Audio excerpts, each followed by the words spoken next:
10e partie. Philae, le principe féminin.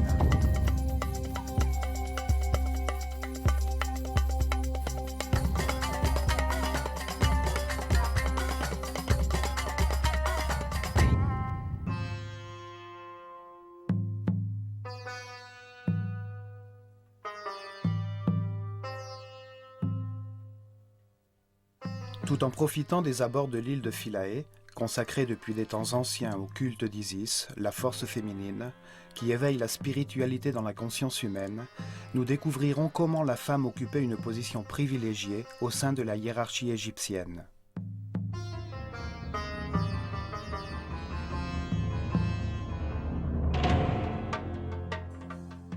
L'univers égyptien reposait sur le couple, le masculin et le féminin, égaux entre eux, chargés de créer l'ordre au milieu du chaos, de faire du monde une perfection et de la conserver ensuite pour l'éternité.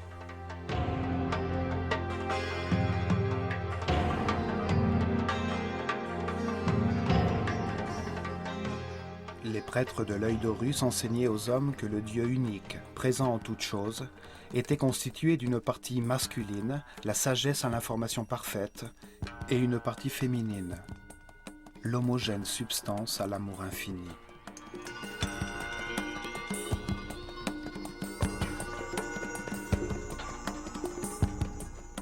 Au plus haut niveau de son univers divin et ordonné, Atum, ainsi nommait-on le Dieu unique, la sagesse absolue, alors que l'univers ne s'était pas encore manifesté, avait également une dimension féminine appelée Nun, la substance virginale, la matière indifférenciée et homogène, les eaux primordiales, l'amour infini. Atum et Nun, le couple originel en état de repos, activaient leur volonté divine, achevant l'équilibre existant, et ce faisant, ils devenaient Ptah et Sekhmet. Le même Dieu unique, mais désormais doté d'autres caractéristiques, puisque sa propre volonté le mettait en mouvement. Ptah, la partie masculine du Dieu unique, émettait une information créative. Sekhmet, la partie féminine, l'enfantait à l'intérieur de la substance d'amour, manifestant le fiat lux, l'énergie et la substance lumineuse en mouvement. Ptah et Sekhmet sont les feux multiplicatifs de tout ce qui a été conçu. Ils créaient d'autres couples de divinités créatrices, les forces fondamentales nommées Néter, extension de la cause primordiale dans un univers divin.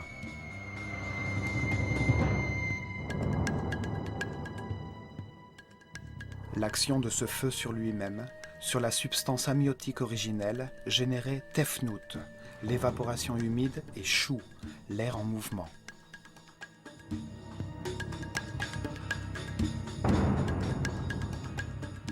Ce couple de divinités, Tefnut et Shu, vapeur et air en mouvement, aide à différencier l'esprit primordial, en le condensant, en le matérialisant, générant un autre couple, Geb, la terre, et Nut, le ciel.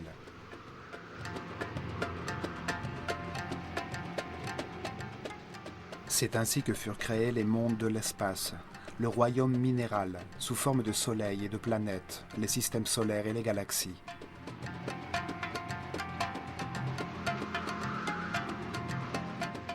Dans ce monde divin, deux nouveaux couples sont nés, Osiris et Isis, Seth et Nephthys.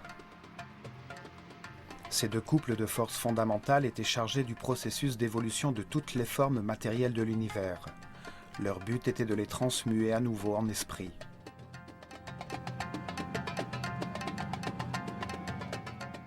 Ainsi, sous l'action des divinités créatrices, la matière originale est différenciée. D'innombrables combinaisons mathématiques produisent différentes structures vibratoires.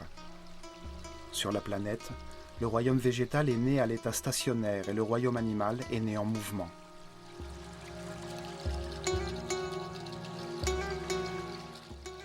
Puis, dans un autre acte créatif, le Dieu unique enfanta son Fils, la conscience de l'homme, un autre couple, humain cette fois, formé par un homme et une femme, ayant la capacité de se reproduire.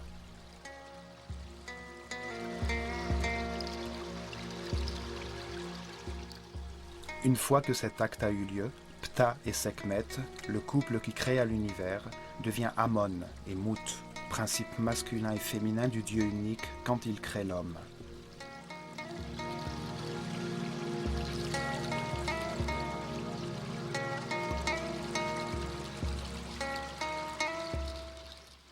Il le manifeste selon sa propre image, doué du pouvoir de créer dans son esprit, de modeler, de bâtir. Il donne aux hommes le libre arbitre afin que, comprenant les conséquences de leurs décisions, ils acquièrent la sagesse selon un processus d'évolution qui s'opère au gré de nombreuses vies.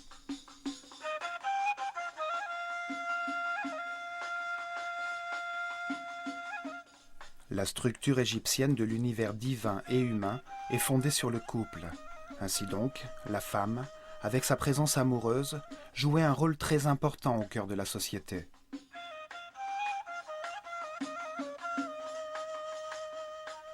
Depuis la reine d'Égypte qui donne naissance au pharaon, aux prêtresses vouées au culte d'Isis et d'Hathor, jusqu'à la mère de l'humble travailleur, elles étaient respectées et considérées à l'égal des hommes.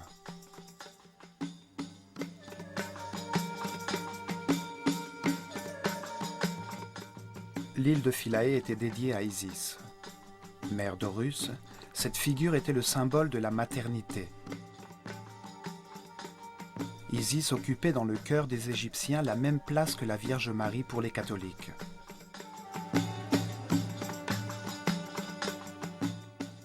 Depuis des milliers d'années, des centaines de statues à son effigie ont survécu. Nombre d'entre elles la représentent accordant sa protection et son amour maternel au nouveau-né Horus, dans une position où un catholique identifierait la mère de Jésus.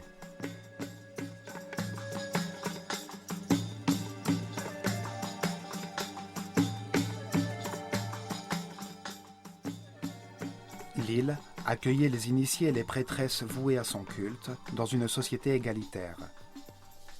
Des centaines de femmes, appelées Mvet Neter, étaient chargées de l'éducation musicale, des danses et de jouer du sistre durant les rituels dans tous les temples d'Égypte.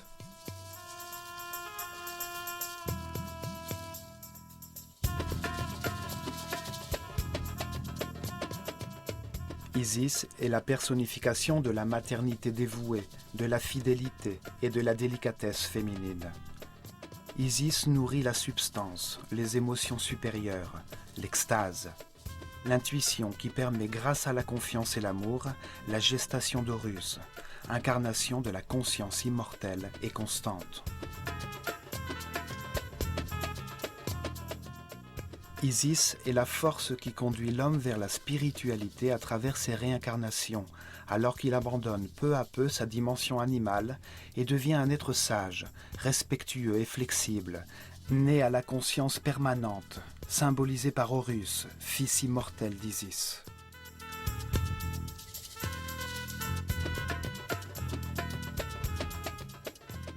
Isis est la matrice de cette conscience permanente. Elle fait naître dans l'univers intérieur de chaque homme les émotions supérieures lui permettant d'élever sa fréquence vibratoire. Isis descend des dimensions supérieures jusqu'à la conscience, inspiration qui produit les idées qui sont à l'origine des arts.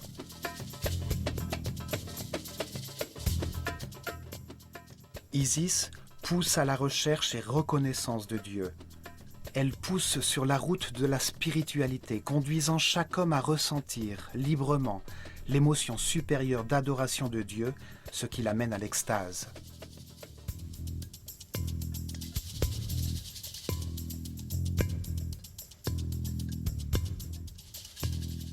L'île de Philae était dédiée à cette force matérielle de l'univers. Une île de granit au milieu du Nil, située après les premières chutes d'eau du nord de la Nubie, à la frontière des royaumes d'Égypte et de Couchita.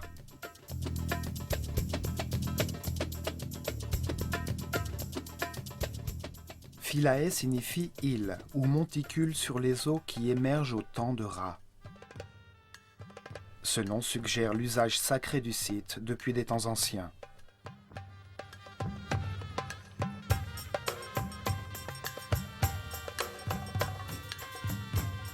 Durant des milliers d'années, Les magnifiques temples qui étaient situés là avaient pour fonction de favoriser la culture, l'art et la religion égyptienne vers la Nubie et le Soudan.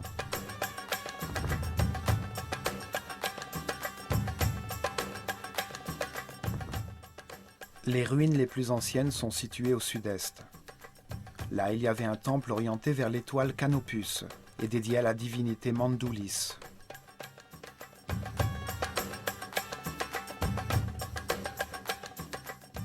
Le temple fut détruit au cours de l'une des guerres antiques entre Égyptiens et Nubiens.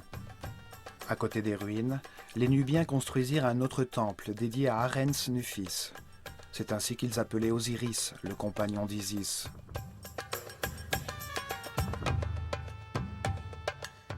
Les Égyptiens, reprenant le contrôle de l'île, construisirent un premier temple dédié à Isis. En 1250 avant Jésus-Christ, Ramsès II laissa une stèle sur laquelle il assurait avoir fait reconstruire le temple.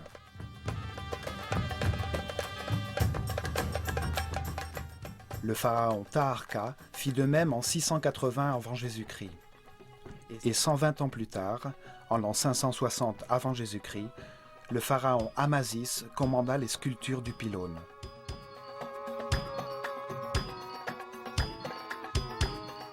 « 300 ans plus tard, Nectanebo construisit un temple situé à l'angle sud de l'île.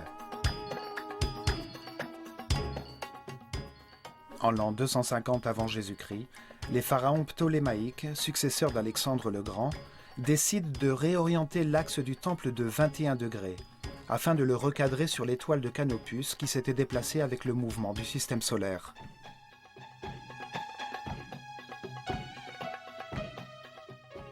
Les temples des étoiles étaient démontés et réassemblés tous les 300 ou 400 ans, afin de les recentrer sur l'étoile qu'ils étudiaient. Le mouvement du système solaire faisait sortir l'étoile des limites marquées par le pylône.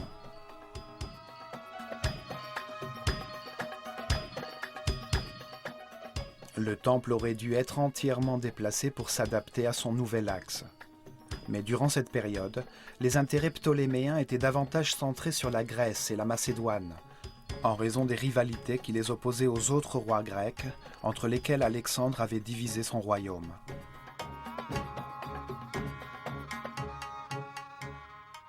De plus, le fait que le temple soit situé sur une île rendait le travail plus difficile. C'est pourquoi ils décidèrent de construire un temple plus petit, avec un second pylône qui encadrerait la voûte céleste de façon adéquate, sans modifier le temple original.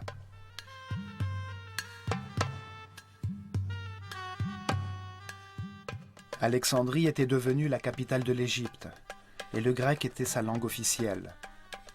En l'an 31 avant Jésus-Christ, Cléopâtre VII fut vaincue durant la bataille d'Actium, et suite à son suicide, l'Égypte tomba entre les mains d'Octave, qui devint Auguste, le premier empereur romain. Les empereurs romains construisirent d'autres temples sur Philae. Trajan entama la construction d'un temple qui ne fut jamais achevé. Ses chapiteaux striés représentaient des feuilles de papyrus, au-dessus desquelles reposent encore des cubes de pierre jamais décorés comme l'exigeait pourtant la tradition.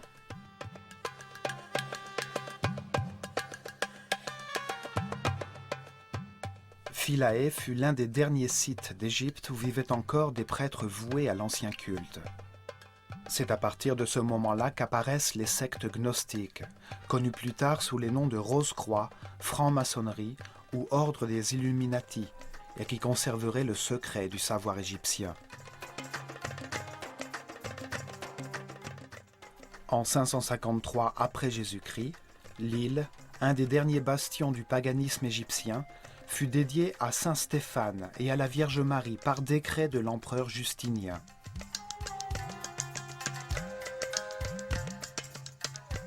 Au XXe siècle, Philae fut submergée sous les eaux du barrage d'Aswan. Avec les fonds de l'UNESCO, le temple et les autres bâtiments furent entièrement démantelés et reconstruits sur l'île d'Agilkia, en suivant le modèle de l'île initiale.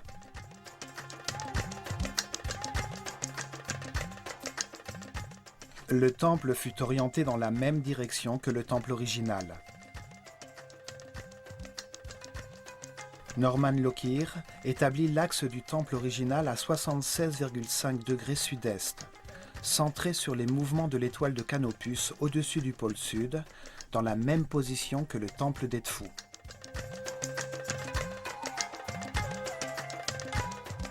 Initialement, les deux tours du pylône étaient placées à 15 degrés au-dessus de l'horizon sur Canopus, qui fut durant des milliers d'années l'étoile polaire du Sud. Cette position confirme à nouveau que tous les temples d'Égypte étaient orientés vers une étoile ou le soleil.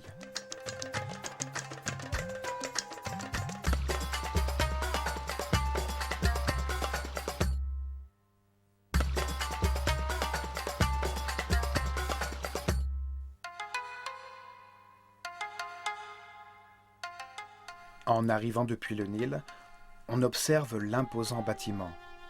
Les deux pylônes qui forment la grande cour intérieure et le grand nombre de colonnes constituant la cour hypostyle qui conduit au temple de Nectanebo.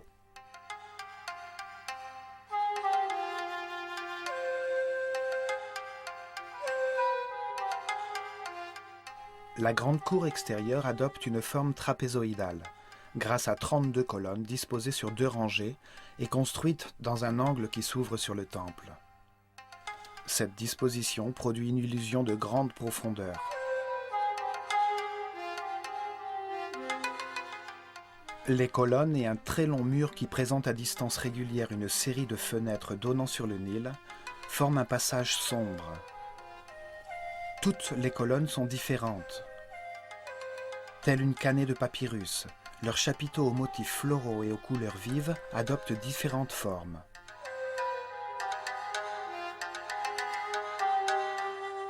Les femmes étaient initiées pour devenir prêtresses dans les temples consacrés au culte des divinités féminines, telles qu'Isis ou Hathor.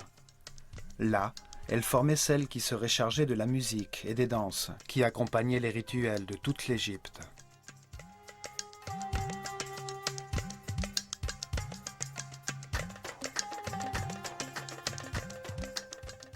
Les femmes qui se consacraient à la musique portaient le titre de Shemayet. Elles pouvaient aussi servir des divinités masculines. Elles pouvaient également devenir scribes. Elles étaient chargées de jouer du sistre, dont les sonorités pacifiaient les divinités et permettaient à l'esprit humain de trouver l'apaisement.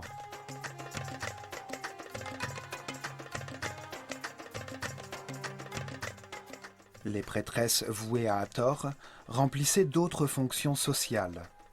Hathor était la divinité de la sexualité féminine, de l'amour, de la musique et la danse, dont les célébrations étaient le lieu d'ivresse, origine des festivités dédiées à Bacchus.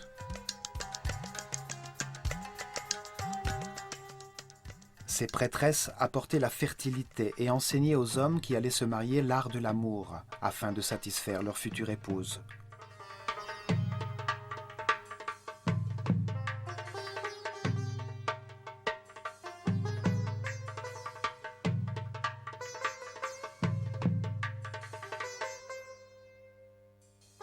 À l'est, contre la colonnade de la grande cour, il y a un petit temple consacré à Imhotep, le grand prêtre qui construisit la pyramide à escalier de Saqqara et laissa les plans des temples de Dendera et d'Edfu.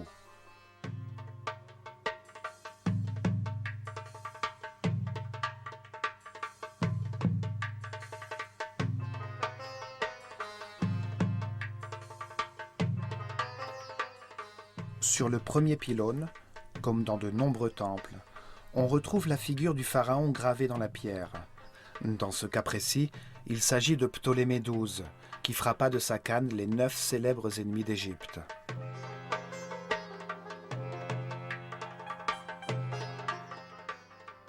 C'était une sorte de conjuration graphique et symbolique qui maintenait éloignées les forces du chaos et proclamait la volonté du pharaon, médiateur entre l'homme et Dieu, de maintenir l'ordre en Égypte et dans le cosmos.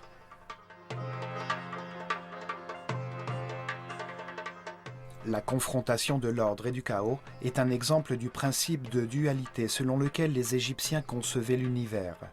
De la même façon, le pays avait 2 territoires, la longue vallée du Nil, appelée Haute-Égypte, et le delta qui s'ouvrait sur la Méditerranée, appelée Basse-Égypte.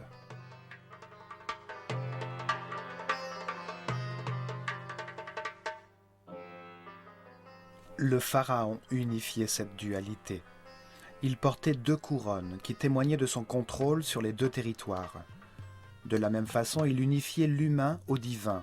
Son corps était le moule contenant le Karéal, un esprit chargé d'Égypte, et qui se réincarnait de pharaon en pharaon.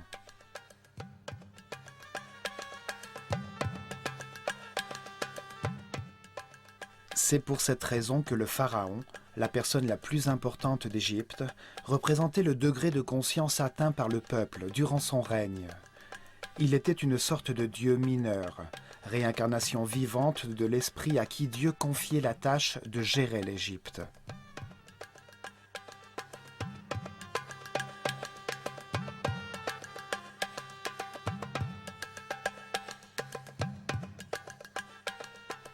Le nouveau pylône avait 2 mâts où flottaient 2 oriflammes. Ces 2 tours auraient dû être symétriques et unies par un portique. Cependant, sur Philae, la tour de gauche possède une porte qui menait directement à la chapelle de la naissance.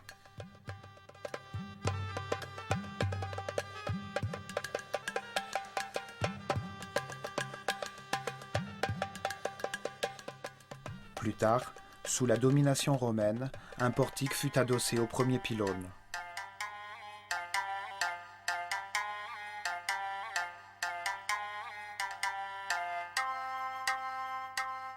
Dans cette chapelle, on célébrait la naissance des divinités et de leurs enfants, comme Horus, la maternité d'Isis, quand Sirius, sa correspondance stellaire, venait annoncer la nouvelle année, le solstice d'été et la montée du Nil.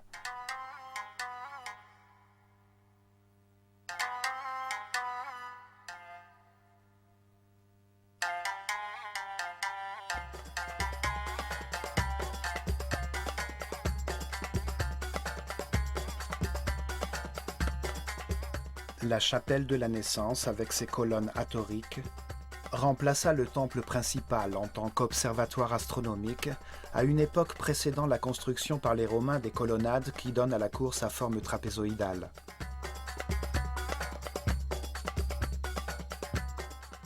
Aucune société n'a autant que l'Égypte valorisé les femmes. Cette société considérait l'homme et la femme à égalité, grâce à leur conception philosophique de Dieu.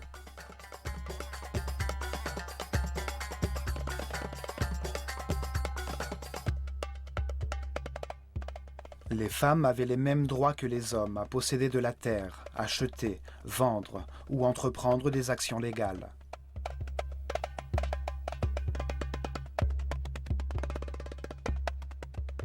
Cependant, jamais une femme n'occupa une fonction administrative.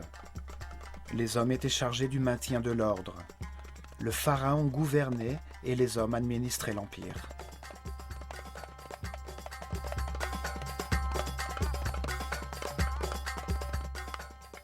Il existe une légende qui affirme que le droit au trône était transmis par la lignée féminine, la princesse royale, héritière légale du trône.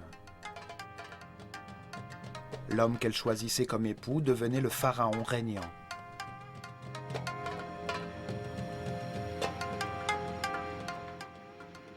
Ce qui obligerait chaque roi, en dépit du fait qu'il soit le fils de son prédécesseur, à légitimer son accès au trône par un mariage avec sa sœur ou sa demi-sœur.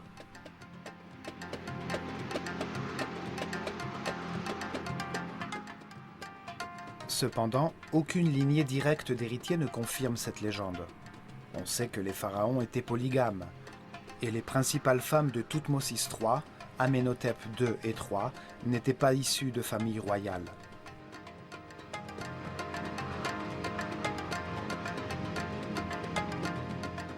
En réalité, les pharaons qui épousèrent leur sœur ou leur demi-sœur le firent par désir d'imiter les divinités Isis et Osiris, ou Seth et Nephthys, qui étaient frères et sœurs et époux.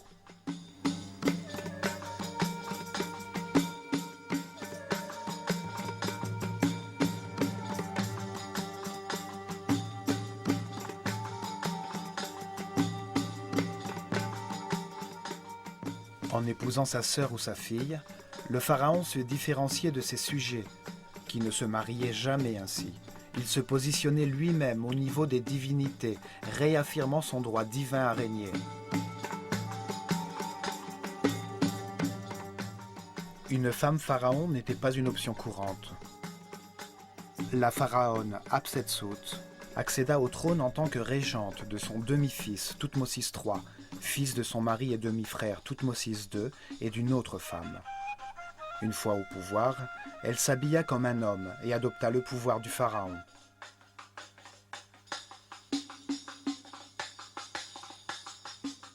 Après son règne, sa représentation en tant que pharaon fut systématiquement effacée, faisant disparaître des mémoires la trace d'une femme qui avait accédé au pouvoir d'une façon incorrecte. Cependant, ses représentations en tant que reine sont restées intactes.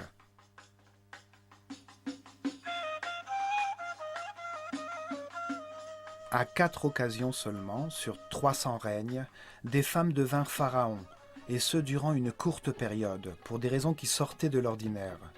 Il s'agissait de l'ultime recours de leur famille pour tenter de maintenir l'ordre.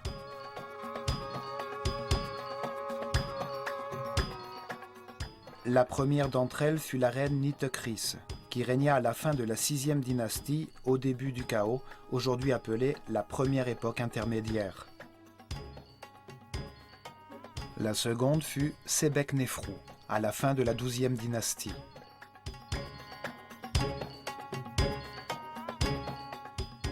La troisième fut Taousert, qui prit le pouvoir après le chaos causé par Moïse et les 10 plaies qui s'abattirent sur le pays, quand son époux Séti II trouva la mort en traversant la mer Rouge. La quatrième fut Cléopâtre, après avoir tué son frère et avant que l'Égypte ne devienne une province romaine.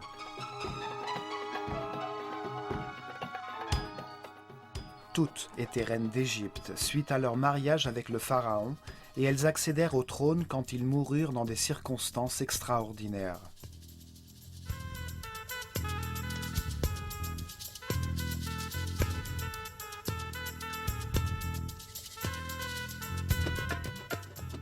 Les prêtres pouvaient se marier, mais ils ne pouvaient épouser qu'une seule femme. Tous les autres hommes, y compris le pharaon, pouvaient prendre pour épouse autant de femmes qu'ils le désiraient, mais la majorité d'entre eux optaient pour une seule femme.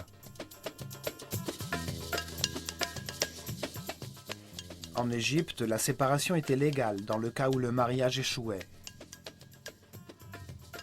L'homme devait rendre toutes les richesses et propriétés apportées en dot par la famille de sa femme, ainsi qu'une part de ses propriétés pour ses enfants.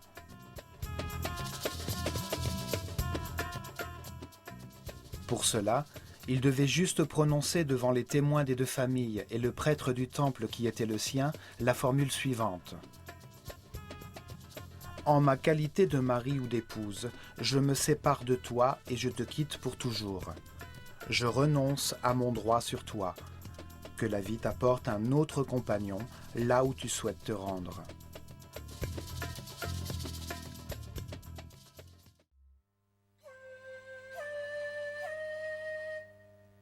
En dépassant le nouveau pylône, nous atteignons ce qui fut la cour du péristyle, aujourd'hui constituée de la façade originale du temple, du passage de droite avec ses 10 colonnes et sur la gauche de la nouvelle chapelle de la Naissance.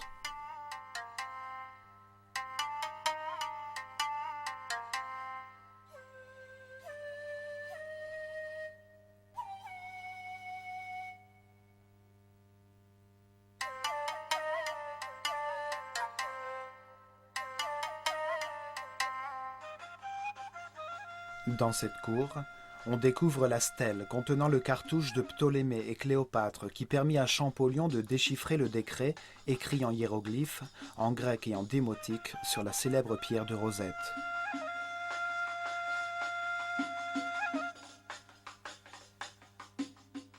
Ce décret obligeait à honorer la figure du pharaon. Pour mieux comprendre l'époque ptolémaïque, à l'époque de la restauration du temple, nous en résumerons le contenu.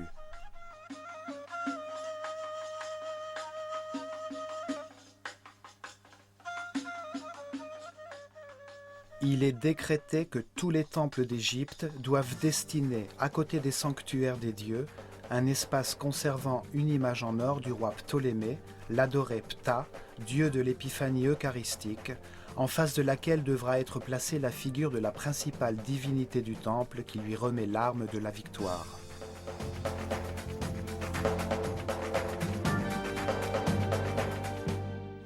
Tout ceci doit être conçu en accord avec le style égyptien. Les prêtres, vêtus de leurs robes sacrées, doivent l'adorer 3 fois par jour, célébrer en son honneur tous les rituels et le transporter durant les festivités à l'égal des divinités.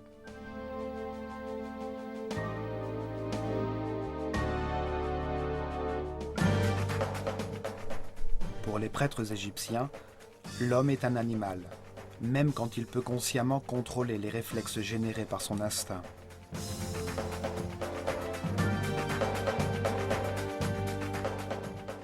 Les réactions automatiques permettent aux animaux et à l'homme de maintenir et de générer la vie.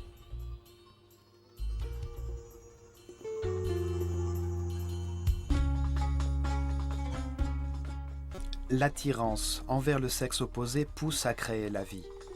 Les désirs sont un mécanisme naturel qui signale un manque auquel il faut répondre pour maintenir la vie.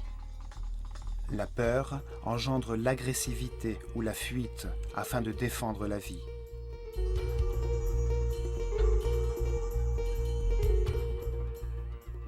Les initiés apprenaient que les instincts primitifs limitaient l'accomplissement spirituel. L'école des mystères possédait des temples spécialisés dans la génération de la conscience et fournissait la formation nécessaire pour mettre fin à ces comportements.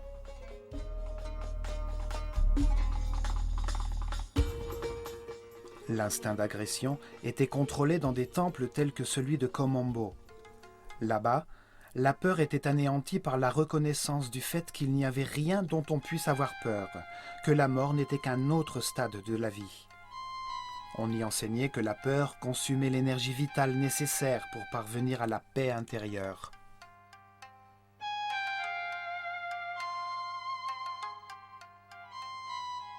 Les temples comme celui de Philae, consacrés aux divinités féminines, accueillaient les initiés des premiers niveaux qui, sous la direction des prêtresses, étaient éveillés à la conscience des désirs générés par l'instinct d'attirance.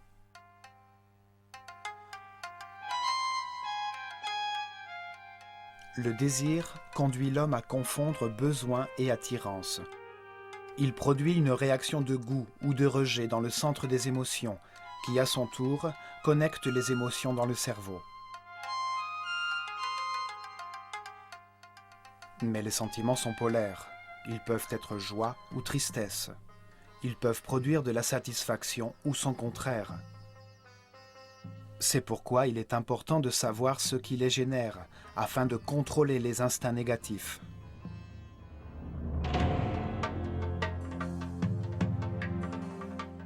Les instincts négatifs provoquent l'apathie. Ils épuisent l'énergie vitale et asservissent l'homme à des vibrations de basse fréquence. Les Égyptiens croyaient que la voie de l'évolution commençait avec le contrôle des centres inférieurs, en rendant conscients les actes réflexes.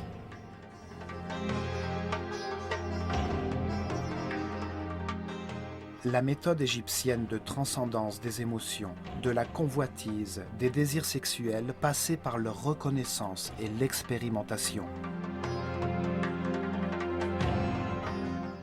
Un être innocent et sans expérience perd facilement le contrôle de lui-même. Il est vulnérable aux circonstances inconnues et peut aisément sombrer dans la dépression. C'est pour cette raison que la première étape de la formation des prêtres, hommes et femmes, les entraînait à reconnaître leurs désirs.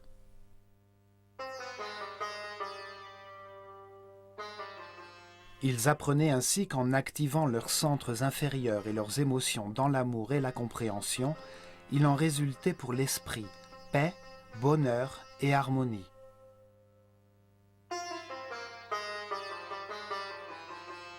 Le temple était considéré par les prêtres comme un modèle du monde, au moment de sa création initiale. À ce moment-là, Dieu rendit l'univers manifeste en faisant émerger des eaux du chaos un monticule de terre à l'image de la décrue annuelle des eaux du Nil, permettant au Dieu créateur d'apparaître et d'apporter une vie nouvelle dans le pays.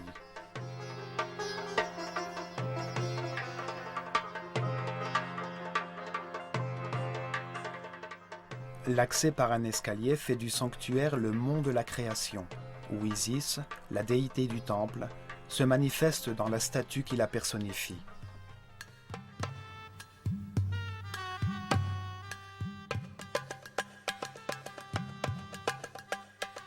En montant vers l'intérieur, on arrive dans une petite cour entourée de colonnes, située au centre de la chambre de la vie, une salle hypostyle aux colonnes très élevées.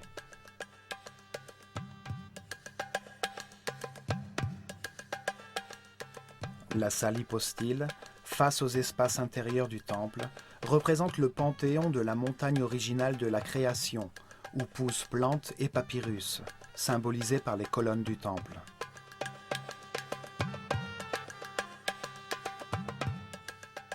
L'espace central, ouvert sur la chapelle pure, où les figures symboliques étaient exposées au soleil, selon un ancien rituel, pour renouveler leur énergie.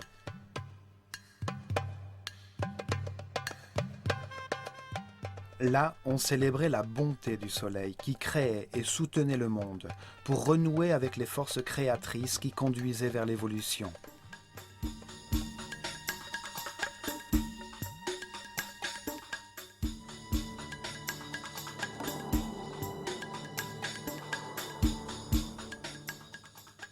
Les murs de cet espace étaient gravés, témoignant de la compréhension de l'univers. On observe aussi de nombreuses gravures de croix cosmiques, les signes d'une philosophie nouvelle introduite en Égypte quand Philae devint une église catholique.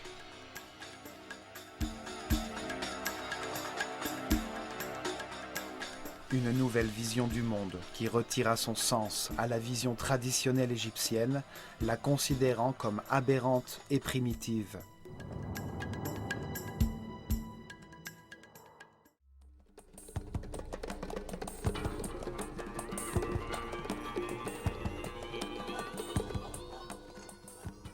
La maison de la vie, ou Père Ankh, était l'endroit où les textes sacrés étaient écrits, copiés et conservés.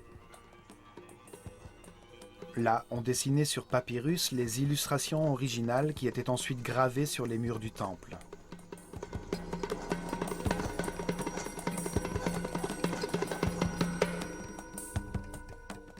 C'est également dans cette salle, présente dans chaque temple d'Égypte, qu'étaient préparées les copies du livre des morts, utilisées au cours des rites funéraires.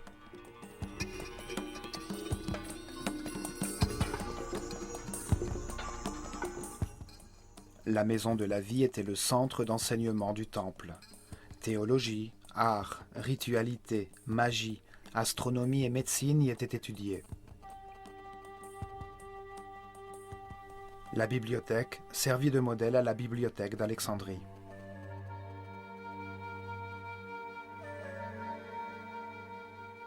Dans cette salle, les prêtresses jouaient de la harpe. On entonnait les hymnes et créait les musiques qui accompagnaient tous les rites religieux. Les Égyptiens attribuaient à la musique une origine divine.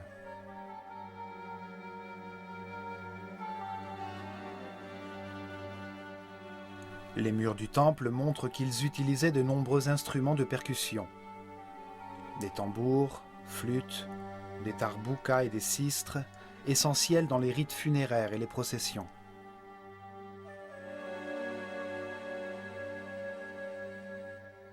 Les danses, musiques et chants stimulaient le créateur afin de maintenir la fertilité et d'éviter le retour du cosmos au chaos.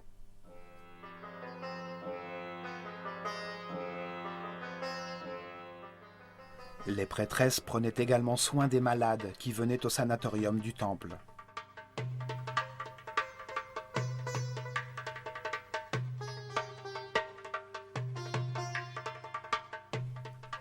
La musique était utilisée comme instrument de guérison spirituelle et matérielle, et les notes musicales servaient de mesure entre la Terre et les planètes.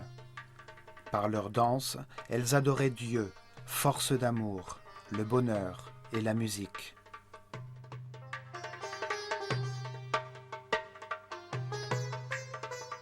On arrive ensuite dans la salle des apparitions, dans ce cas précis non hypostyle, et sa salle traditionnelle qui communiquait avec l'extérieur par une ouverture latérale pour recevoir les offrandes du peuple.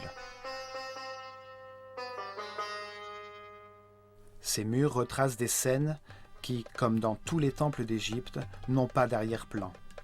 L'interaction entre le pharaon et les divinités s'exerce hors de l'espace et du temps.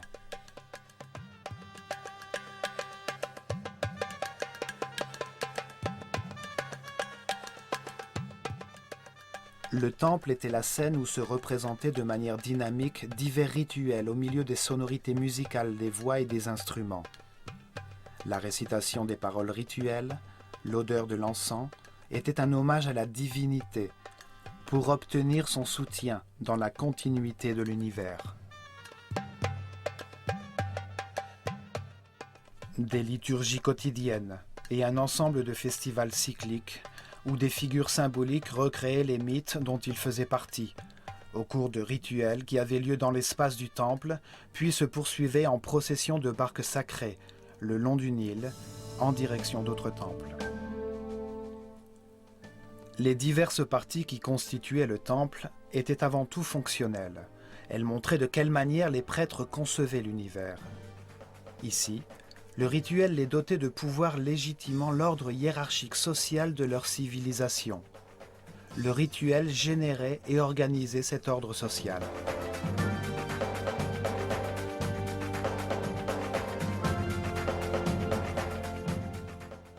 On accède ensuite à la chambre des offrandes. Sur la gauche, la chambre de la barque d'or, utilisée pour transporter la statue sacrée durant les processions.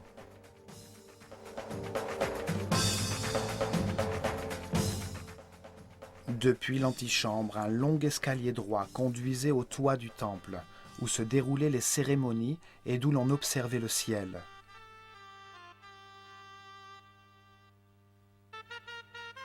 Sur le mur, une gravure de Ptolémée V, faisant des offrandes à Isis. Les parois, initialement dorées à leur fin, ont perdu leur couleur originale.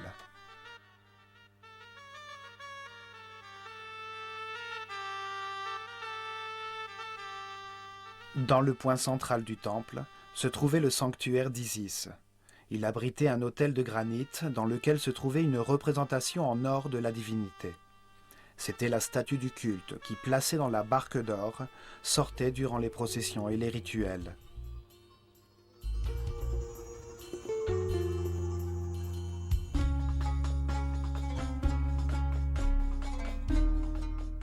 Isis, la Vierge Mère des Égyptiens qui enfanta Horus dans l'Immaculée Conception, porte au-dessus de la tête la forme d'un trône, un fauteuil symbolique sur le chakra de la couronne, sur laquelle la conscience permanente de chaque homme viendra s'asseoir pour régner dans l'éternité. Isis est la traduction grecque du mot égyptien Ased, qui signifie le trône de la conscience.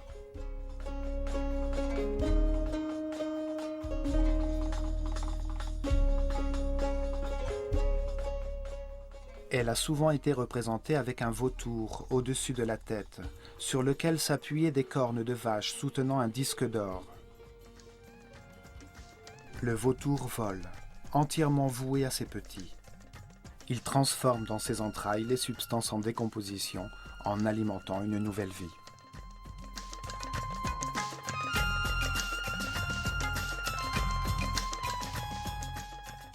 La vache, qui transforme la végétation en nourriture, était dans l'esprit des Égyptiens le symbole du principe nutritif. Ses cornes ont la forme de la lune ascendante. Elle enserre le disque solaire, source de vie et lumière de la conscience.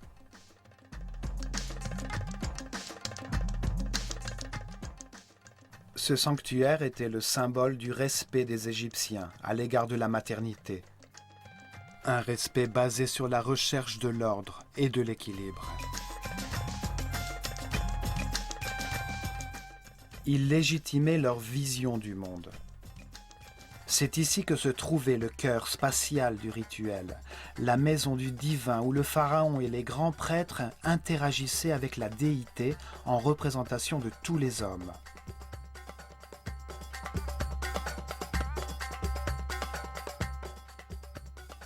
Les images sculptées de la divinité la maintiennent en vie dans l'esprit de ceux qui la voient aujourd'hui.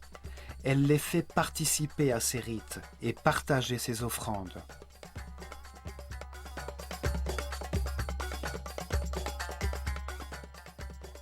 Voici l'héritage laissé par les anciens d'Égypte à la conscience de toute l'humanité. La vision d'un univers de dualité. Un lieu pour expérimenter les contrastes de polarité et comprendre la neutralité.